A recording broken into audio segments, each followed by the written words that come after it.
there were these people from this church who had come to my dad's restaurant to eat. My dad owned the restaurant.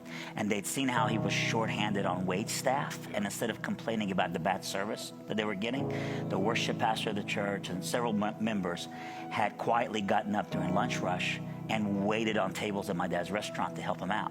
Then they went back the next day, Gabe, and waited on tables again.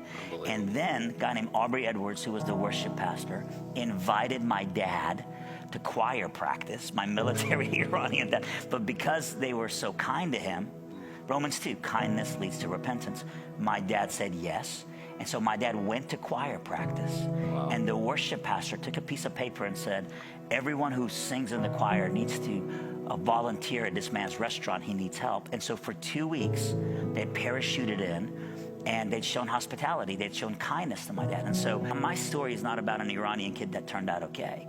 My story is we went through traumatic hostility, and then it got hijacked by traumatic hospitality. Yeah, you know, God's awesome. People showed up. Right. They didn't ask me to show up at their church. They first showed up at my home. They showed up at my dad's restaurant. And they were just gracious, and they were kind, and they were hospitable. Within 5 years, I saw my entire family come to know the Lord.